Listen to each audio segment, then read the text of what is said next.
Hoje vamos falar um pouquinho sobre este livro da Rosa Monteiro, A Ridícula Ideia de Não Voltar a Ver-te.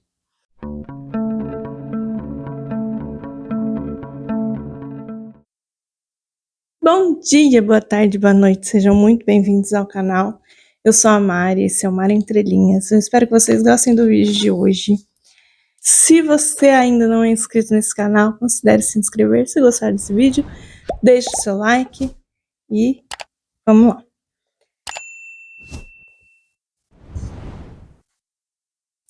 Esse livro, já sabia, e pelo título acho que a gente já consegue ter uma ideia, fala um pouco sobre luto. E era sobre isso que eu estava procurando. Se vocês já viram o meu vídeo do livros para ler da maratona literária Voos Literários, uma das categorias dessa maratona é ler um livro sobre luto, por conta de ser o mês, né, de novembro, em que a gente inicia ali o mês lembrando dos falecidos da nossa família e das pessoas que a gente ama, que já se foram. Por isso, acho que foi por isso, que a Ana colocou essa categoria.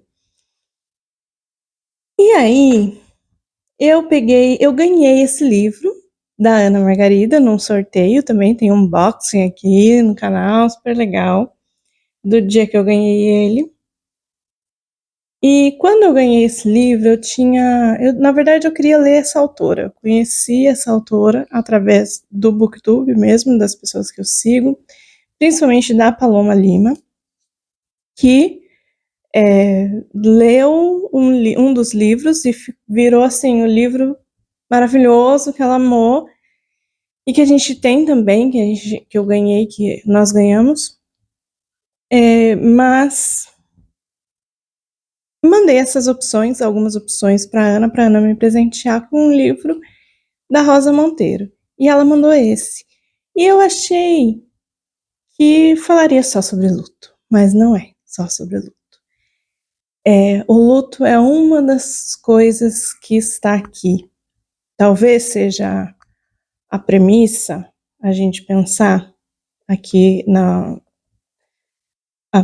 parte de trás do livro, não lembro, quarta capa, enfim, está escrito assim: quando Rosa Monteiro leu o diário de Marie Curie, começou a escrever depois da morte do seu marido, sentiu que a história dessa mulher fascinante era também, de certo modo, a sua. Assim nasceu a ridícula ideia de não voltar a ver-te. Uma narrativa a meio caminho entre a memória pessoal da autora e as memórias coletivas, ao mesmo tempo análise da nossa época e evocação de um percurso íntimo doloroso. São páginas que falam da superação da dor, das relações entre homens e mulheres, do esplendor do sexo, da morte e da vida, da ciência e da ignorância, da força salvadora da literatura e da sabedoria dos que aprendem a gozar a existência em plenitude. E aí eu encontrei muita coisa interessante nesse livro, assim, mexeu muito comigo. Eu estudei química, então muita coisa do que eu estudei foi desenvolvido nessa época da vida da Marie Curie, que é o começo do século passado, né? Eu estudei química no início desse século que estamos, 20 anos atrás. Mas, então, no início do século 20, tem muitas práticas, muitos elementos que não eram conhecidos, tanto que a Marie Curie ganhou o Nobel justamente por ter conhecido, né, por trazer para nós o conhecimento, para a ciência, o conhecimento desses elementos, no caso, o rádio e o polônio. Ela é a única mulher a ganhar 2 prêmios Nobel e a única pessoa a ganhar 2 prêmios Nobel em categorias científicas e diferentes. Ela ganhou dentro da ciência, né, na química e na física. Na física, acho que primeiro, e na química. Na física, junto com o esposo dela, o Pierre Curie, e na química sozinha. E aí aqui a gente tem, nesse livro, muito mais do que só o luto. Muito mais do que só o luto, tem também muita coisa da ciência. Aqui a Rosa Monteiro, ela narra alguns acontecimentos da vida da Marie Curie, do sofrimento, de como foi ser mãe, cientista e mãe solo, né? E as pessoas que estiveram envolvidas com ela, porque a gente sempre imagina que isso vai ser passado para uma... A gente sempre pensa muito nas mulheres, né? Que a partir do momento em que ela se torna viúva, haverá outras mulheres, ou a partir do momento que ela trabalha, ela passa horas trabalhando fora de casa, no laboratório deles, na universidade, em outros locais, outras mulheres estão cuidando das filhas dela, né? Ela teve 2 filhas com o Pierre e quando ele morreu elas eram pequenas. Então precisava muito desses cuidados, né? Mas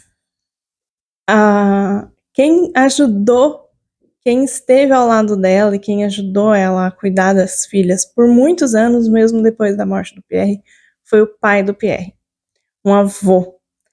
Então isso para mim é muito marcante, porque eu sempre tive a ajuda dos avós dos meus filhos,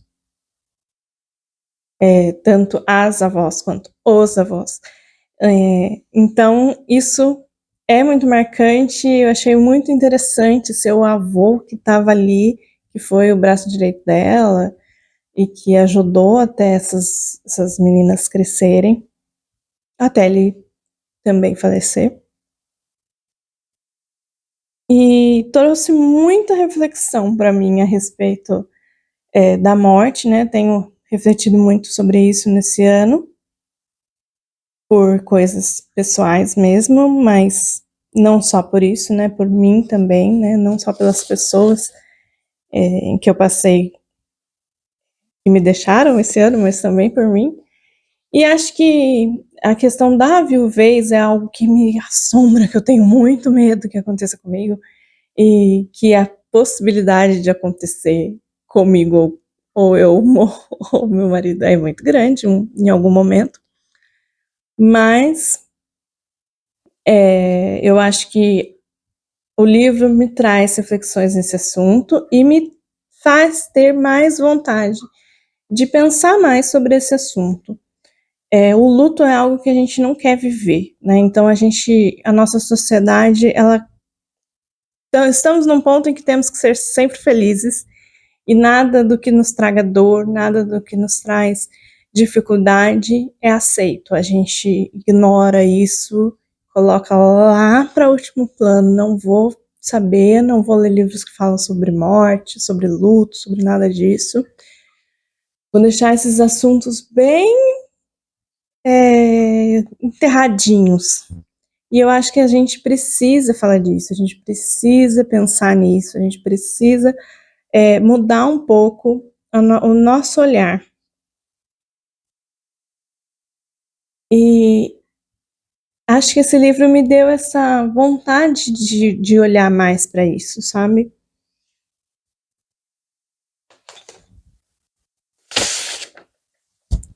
E não só, né, como eu já falei, não só com relação a esse tema do luto em si, mas com relação também ao trabalho, com relação à vida da mulher fora de casa.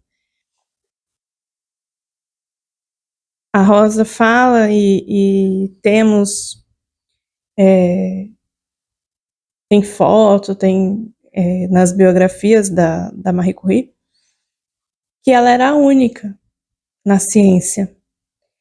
E poucas mulheres, ela estava sempre cercada por muitos homens, poucas mulheres passaram por isso, né? Poucas mulheres estiveram nessa posição. E ainda é assim, apesar disso ter sido 100 anos atrás, ainda é assim, ainda temos poucas mulheres em algumas profissões. Ou as mulheres estão sobrecarregadas. Então a impressão que eu tenho é, você tem duas opções: ou você não sai de casa e não faz nada, ou você não trabalha, você é mãe, dona de casa só, ou você vai fazer tudo sozinha e se tornar uma pessoa exausta. E ficar em casa, eu sou uma mãe que está em casa há muitos anos, né? E trabalho em casa, é muito exaustivo, né? Então, o quanto isso é bom para nossa sociedade? Não, né? Não para nós. Então, é um livro que traz esse olhar, assim, do quanto a Marie Curie foi uma pessoa inovadora mesmo, não só na ciência, né, mas também no ser mulher. E ela também aponta as falhas, aquelas coisinhas que talvez poderia ser melhor nos relacionamentos entre ela e as filhas. Quanto isso é importante, assim, a gente olhar para tudo, né, em todos os setores da nossa vida, as nossas relações, relação com o companheiro, relação entre mãe e filha, relação entre eu, filha, e a minha mãe, relação entre os irmãos, relação entre as pessoas, os meus amigos, as pessoas que a gente convive, além das questões de saúde, porque aqui existe uma preocupação muito grande com a ciência, com o trabalho, com tudo que ela aprendeu, mas existe pouquíssima preocupação com a vida deles, assim, com os cuidados. Foram coisas que eles descobriram depois, né? Depois da morte do Pierre, depois da morte da Marie, que foi descoberto que o rádio fazia tanto mal. Então, coisas desse tipo, assim, às vezes a gente não sabe, ainda não foi tão testado determinada droga, determinado componente de qualquer coisa, e está sendo usado, muito bem usado, muito bem falado, mas na verdade é um veneno. Então, hoje a ciência é diferente, mas será que está tão diferente assim? Então ela traz muito esses questionamentos e é muito interessante. É muito interessante, e aqui a gente tem um pouco também de preconceito com a mulher, e até com relação à escritora, assim, ela fala sobre ela também, sobre a escrita, sobre o processo de escrita, como é escrever, o que eu posso ou não escrever, por que algumas pessoas podem escrever determinado tipo de livro e outras outro tipo, assim, por que não pode fazer o que você quiser. Então esse tipo de reflexão achei muito interessante. E fica a recomendação, né? Se alguém se interessar, muito bom o livro. Muito obrigada por terem assistido até aqui. Um beijo. Tchau, tchau.